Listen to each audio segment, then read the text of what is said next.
नमस्कार, आप देख रहे हैं न्यूज़ वन इंडिया। मैं हूं आपके साथ ऋतु। तो आरंभ है प्रचंड में स्वागत है आपका। यूपी में पान गुटखा खाकर सड़कों पर थूकना और सार्वजनिक स्थलों पर गंदगी फैलाना अब महंगा पड़ेगा। ऐसा इसलिए क्योंकि योगी सरकार यूपी को सिंगापुर मॉडल के तर्ज पर स्वच्छ करने का बीड़ा उठा रही है। इसके तहत सड़कों पर थूकने या गंदगी फैलाने वालों पर जुर्माना लगाया जाएगा। सरकार का मानना है कि इससे लोगों को अपने शहर को स्वच्छ रखने में मदद मिलेगी।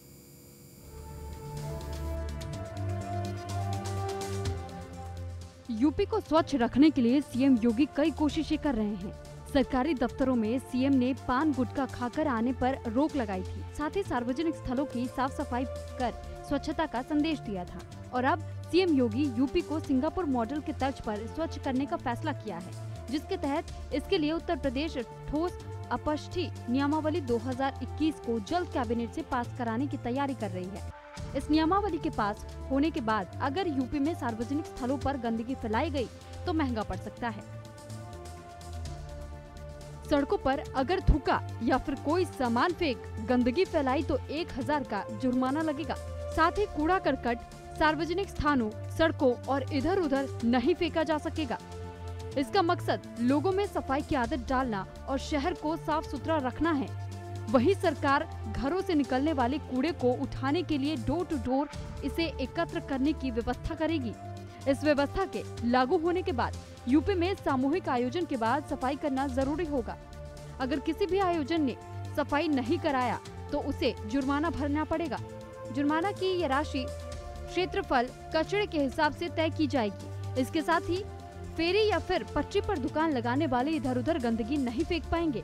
उन्हें निकलने वाली गंदगी को रखने के लिए बंद डिब्बा अपने पास रखना होगा। खुले में नाले और नालियों में कूड़ा फेंकने पर प्रतिबंध होगा। वहीं सोसाइटियों के अंदर की गलियों को रेजिडेंट वेलफेयर सोसाइटी वालों को साफ कराना होगा। निजी सोसाइटी की गलियों में सफाई के लिए निकाय अब शुल्क लेंगे। इसके लिए रेजिडेंट वेलफेयर एसोसिएशन को निकायों में पहले प्रार्थना पत्र देना होगा। वहीं लंगर या पूजा पंडालों में अब अनिवार्य रूप से कूड़ा फेंकने के लिए डिब्बा रखना अनिवार्य होगा। ये सुनिश्चित करना होगा कि इस डिब्बे को निकाय की कूड़ा गाड़ियां ले जाए। लापरवाही पर आयोजन समिति के खिलाफ कार्रवाई की जाएगी। योगी सरकार साफ सफाई के लिए कई योजनाएं चला रही है, लेकिन इसके बावजूद लोग सुधर नहीं रहे हैं, जिसके बाद सीएम योगी ने तय किया है कि सिंगापुर मॉडल पर यूपी को स्वच्छ किया जाएगा। फिलहाल यूपी में गंदगी फैलाने पर जुर्माने के लिए अभी तक स्पष्ट प्रावधान नहीं है। लिहाजा सरकार इस विधेयक के माध्यम से गंदगी फैलाने वालों पर शिकंजा कसने की तैयारी में है। Bureau report, news one India. तो वहीं किसानों को सीएम योगी ने एक और सौगात दी है। सीएम योगी ने बुधवार को अपने आवास पर आयोजित कार्यक्रम में वर्चुअल माध्यम से सिंचाई एवं जल संसाधन विभाग की बाढ़ बचाव से जुड़ी 146 परियोजनाओं का लोकार्पण और 170 परियोजनाओं का शिलान्यास किया। इस दौरान उन्होंने दावा किया कि सरकार के प्रयासों से न केवल बाढ़ के सीजन में जनजीवन सुरक्षित रहा है, बल्कि खेतों की सिंचाई क्षमता में भी इजाफा हुआ है। इसके साथ ही उन्होंने विपक्ष पर भी जमकर निशाना साधा। किसानों को सीएम योगी की एक और सौगात। सीएम ने कई परियोजनाओं का लोकार्पण और शिलान्यास किया। अब सिंचाई के लिए परेशान नहीं होंगे किसान। बाढ़ की समस्या का भी होगा समाधान। किसानों के विकास के लिए योगी सरकार प्रतिबद्ध है। सरकार किसानों के लिए कई योजनाएं चला रही है और अब इसी कड़ी में यूपी के मुखिया ने किसानों को एक और तोहफा दिया है। किसानों को सिंचाई में किसी समस्या का सामना नहीं करना पड़े, इसके लिए सीएम योगी ने सिंचाई विभाग के 146 परियोजनाओं का लोकार्पण और 170 परियोजनाओं का शिलान्यास किया, जिसका लाभ यूपी के 42 जिलों को मिलेगा। ये हम सबका संकल्प होना चाहिए और इसी संकल्प के साथ आज मैं प्रदेश के अंदर बाढ़ से बचाव की 146 परियोजनाओं का लोकार्पण कर रहा हूं। 170 नई परियोजनाओं के शिलान्यास के इस कार्यक्रम को आगे बढ़ा रहा हूं। मुझे विश्वास है कि इस 170 नई परियोजनाएं समयबद्ध ढंग से आगे बढ़ेंगी। 15 मई तक इन्हें हम कंप्लीट करके पूरा करते हुए स्थानीय स्तर पर सांसद विधायकों से इनके लोकार्पण की तैयारी भी करवाएं, जिससे वे लोग मौके पे जाकर के देख सकें कि बाढ़ बचाव का कार्य पहले की तुलना में कम पैसा खर्च हो रहा है, लेकिन प्रभावी ढंग से एक एक पाई पैसे की कीमत वहां पर जनता की सुरक्षा के रूप में अदा करने का कार्य राज्य सरकार के द्वारा किया जा रहा है। ये कार्यक्रम हमें निरंतर आगे बढ़ाने चाहिए। इस दौरान सीएम योगी ने दावा किया कि बीजेपी सरकार में सिंचाई से जुड़ी कई परियोजनाओं पर काम हुआ है। उनका दावा है कि पिछले 4 साल में प्रदेश के 40 जिलों में बाढ़ से होने वाले जानमाल के नुकसान को रोकने में यूपी ने कामयाबी हासिल की है। हम सब जानते हैं कि इस पर लगभग 1800 करोड़ रुपए से अधिक की राशि खर्च किया जा रहा है। मुझे याद है 2017 में जब प्रदेश में हमारी सरकार बनी थी तो 40 जनपद ऐसे थे जो बाढ़ के लिए अति संवेदनशील और संवेदनशील माने जाते थे, जिनमें 24 जनपद अति संवेदनशील थे और 16 जनपद संवेदनशील श्रेणी में रखे गए थे। बाढ़ प्रभावित क्षेत्रों में पहले ही वर्ष मुझे दौरा करने का अवसर प्राप्त हुआ था। राहत सामग्री के रूप में कोई भी पुख्ता व्यवस्था नहीं थी। बाढ़ बचाव के लिए क्या कार्य योजना है, इसका कहीं अता पता नहीं था। और आज मुझे प्रसन्नता है कि प्रदेश की जनता को बाढ़ जैसी प्राकृतिक आपदा से बचाव करने के लिए राज्य सरकार ने समय से अस्थायी समिति की बैठकों को संपन्न करना, इसके लिए विस्तृत कार्य योजना को न केवल बनाना बल्कि उसे लागू करना और पूरी जवाबदेही के साथ जो कार्य संपन्न हुए, आज उसका परिणाम है कि इस वर्ष 146 परियोजनाओं का लोकार्पण का कार्यक्रम हम संपन्न कर रहे हैं। इसके साथ ही मुख्यमंत्री योगी ने किसानों की अनदेखी को लेकर पिछली सरकारों को खूब खरी-खोटी सुनाई। उन्होंने समाजवादी पार्टी और बसपा का नाम तो नहीं लिया, लेकिन इशारों ही इशारों में दोनों दलों के मुखिया पर खूब हमला बोला।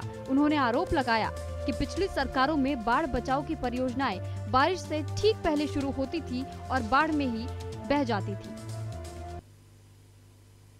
अक्सर बाढ़ की परियोजनाओं के बारे में एक बात कही जाती थी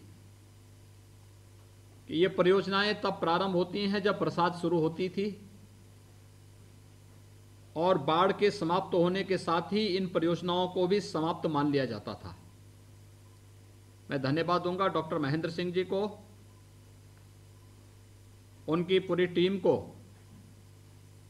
जिन्होंने जनवरी में इन कार्यों का प्रारंभ कर दिया था और आज शिलान्यास के साथ ही ये सभी कार्य प्रारंभ भी होंगे और 15 मई तक हम बाढ़ के बचाव से संबंधित इन सभी 170 परियोजनाओं को पूरा कर सकेंगे। या जो अधूरी परियोजनाएं हैं उनको भी हम समय से पूरा कर पाएंगे, जिससे इसका लाभ प्रदेश की उन 40 जनपदों की जनता को प्राप्त हो सकेगा जो अति संवेदनशील या संवेदनशील बाढ़ की दृष्टि से हैं। अब मुख्यमंत्री का दावा है कि बाढ़ की समस्या से यूपी की जनता को दो चार नहीं होना पड़ेगा। साथ ही सिंचाई की समस्या जो किसानों के सामने आती थी, उनका भी समाधान हो जाएगा। Bureau report, news 1 India.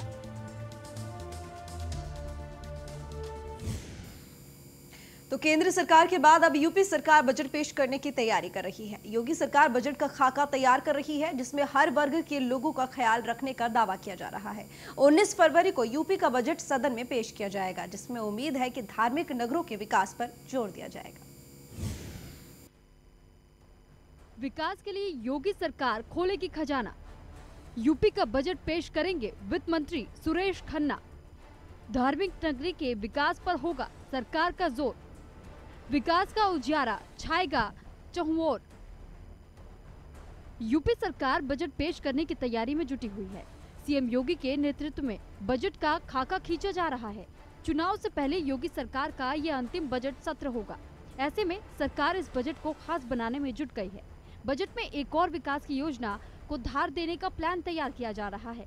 वहीं दूसरी ओर रोजगार के मुद्दे को लेकर भी सरकार बड़ा ऐलान कर सकती है। 18 फरवरी से यूपी विधानसभा के बजट सत्र को बुलाया गया है। जहां पहले दिन राज्यपाल का अभिभाषण होगा और फिर 19 फरवरी को वित्त मंत्री सुरेश खन्ना सदन में बजट पेश करेंगे। योगी सरकार 2021 और 22 में अभी तक का सबसे बड़ा बजट पेश कर सकती है। इस साल का बजट 5,75,000 रहने का अनुमान है। इस बार प्रदेश सरकार नई घोषणाएं भी कर सकती है। पूर्वांचल के जिलों को इस बजट में बड़ी सौगात मिल सकती है। इसमें हर गांव, घर, परिवार की बात होगी तो उद्यमी, किसान, महिला, नौजवान की चिंता भी नजर आएगी।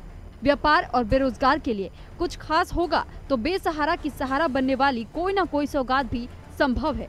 इसके अलावा धार्मिक स्थलों के विकास पर भी सरकार का पूरा जोर रहेगा। बजट में अयोध्या के विकास के लिए बड़ा ऐलान हो सकता है तो वहीं मथुरा और काशी के लिए भी योगी सरकार अच्छा खासा बजट दे सकती है। बजट के लिए सभी विभागों ने अपना प्रस्ताव वित्त विभाग और सीएम योगी को दे दिया है, जिसके बाद बजट की तैयारी अंतिम चरणों में है। बताया जा रहा है कि बजट को लेकर सीएम योगी ने वित्त मंत्री और अधिकारियों के साथ बैठक भी की है, जिसके बाद बजट को अंतिम रूप देने की तैयारी की जा रही है। Bureau report, news 1 India.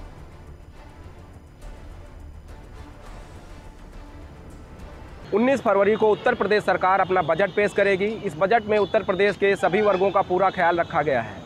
युवा वर्ग की बात करें या किसान वर्ग की बात करें या मजदूर वर्ग की बात करें या फिर हम व्यापारियों की बात करें, तमाम वर्गों को ध्यान में रखकर जो 19 फरवरी को सरकार बजट पेश करेगी, उनको जो है देखते हुए बजट को तैयार किया गया है। लखनऊ से न्यूज़ 1 इंडिया के लिए नीलेश चौहान।